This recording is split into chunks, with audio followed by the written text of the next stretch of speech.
Hey everyone, it's Mary Owens. Just sharing with you today a little bit about finding your life purpose. See, I have always known, if you've been following me, that I have a purpose in life and that I want to share my message. And my message with everybody is that you have a story and it's really important. And people want to hear your story because they relate to you and that helps them grow.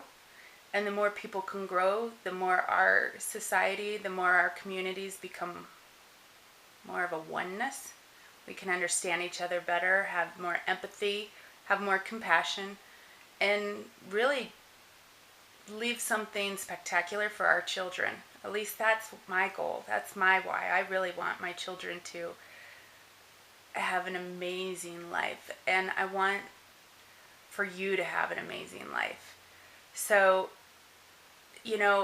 Rick wrote a blog post not too long ago about guilt and how it's really the number one killer of success for him.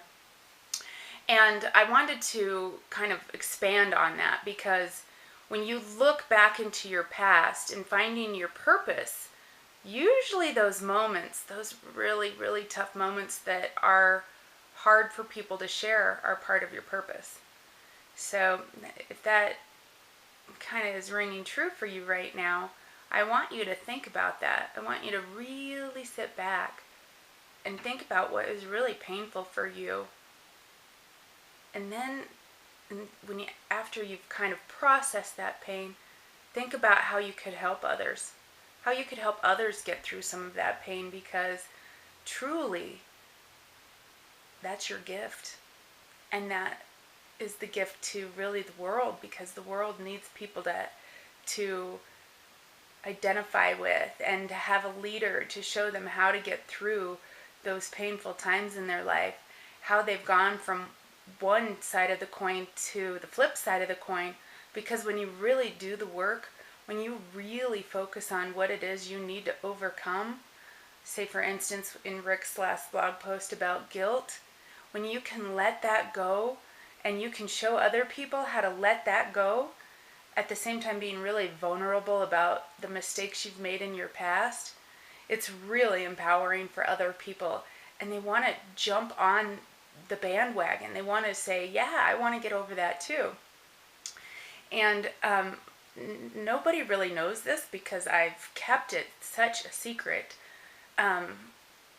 for a lot of different reasons. And it's interesting because it got brought up. My close friends know, my family knows. But when I went through my divorce, my ex-husband actually had fallen in love with somebody else. And that was the downfall of our relationship. Now, we did spend some time trying to work it out, but ultimately it came down to he was truly in love with someone else. And that was a hard pill for me to swallow. Like, how after so long could he not love me anymore?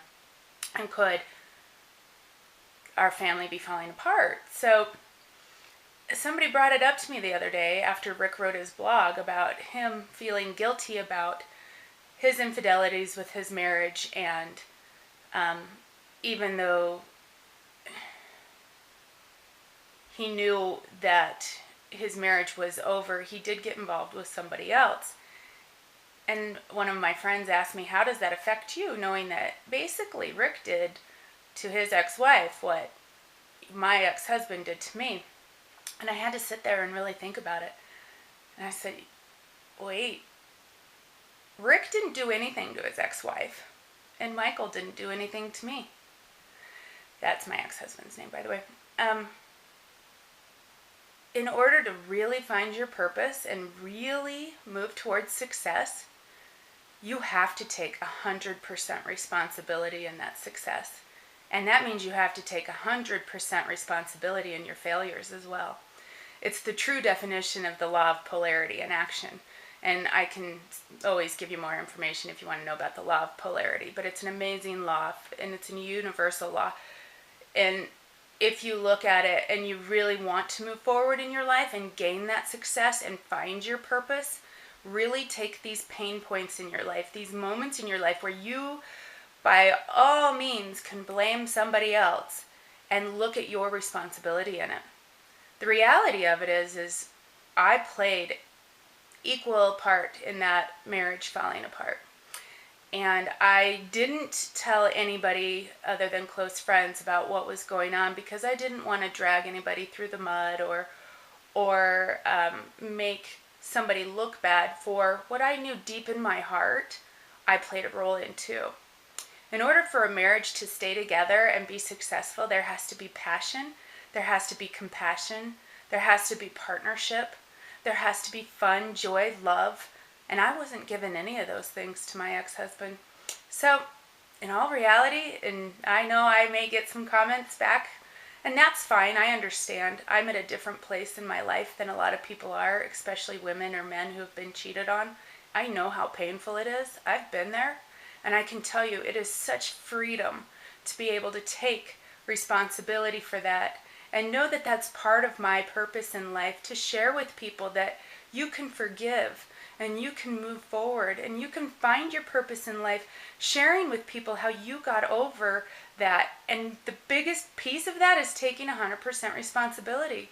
If I would have been more playful with my ex-husband, if I would have been more sensual, more passionate, more compassionate with his feelings, if I would have listened more, maybe things would have been different. Now, don't get me wrong, I don't regret a moment of my life. I think that everything in life is my lesson, and what I choose to take from those lessons is my gift back to the world. See, that's part of my purpose in life, is to share my story. And in no way or frame am I trying to bring somebody down in that process, because I'm not blaming anyone. My story is my story, and I'm okay with sharing that now. And I also know that my ex-husband has his story, and that's fine too, and other people may have their story. But the reality of it is the only way to move through it and find your purpose in life is, again, 1, to take full responsibility for your part in it. For 2, let the forgiveness be full, and let it and share that with other people, that you've forgiven them or that you've forgiven yourself for your part in it. That's huge. Forgiving yourself is huge. Probably why a lot of people like to blame other people, because it's hard to take responsibility for something that is so painful when you know that deep down you played a big part of it. Or at least in my opinion, I did. And 3 then is sharing that. Sharing it and helping others move past it. Help them through those times where, like me, wondered, why was this so hard for me to deal with, the fact that my husband had fallen in love with somebody else while we were still married? Well, when I really got down to it and looked at it, I knew why. And I knew that my piece in it, I had to take responsibility for it. Now, don't get me wrong. I don't condone his actions. I don't condone him falling in love or saying that that's justified, falling in love with somebody else. I'm not saying that that's justified. That was his path. That's his lesson in life, and that's for him to learn. The only person I can really look at in the mirror and talk to about my responsibility is me. So again, in finding your purpose, look at those pain points in your life. Really take 100% responsibility in your part in those pain points. Find that forgiveness within others and in yourself, and then share it. Share it to the world and help other people move through it too. So that's really all I have to say today about finding your purpose. There's a lot of other aspects, but really finding your purpose, like mine, is to share my pain points and help other people get through theirs so they can have an amazing, fun-filled life and live the life of their dreams. And I want that for you too. I want you to be able to have the life of your dreams and find your purpose. So if you have any comments or questions, please put them below. I welcome them. I'll do my best to respond. And I don't respond to naysayers or people who want to just yell at me. But if you have constructive criticism, absolutely, I'll look at that. So again, I welcome you to comment, connect with me on Facebook, Mary Owens, or just, continue to watch. Thanks so much for your time, and have a wonderful day.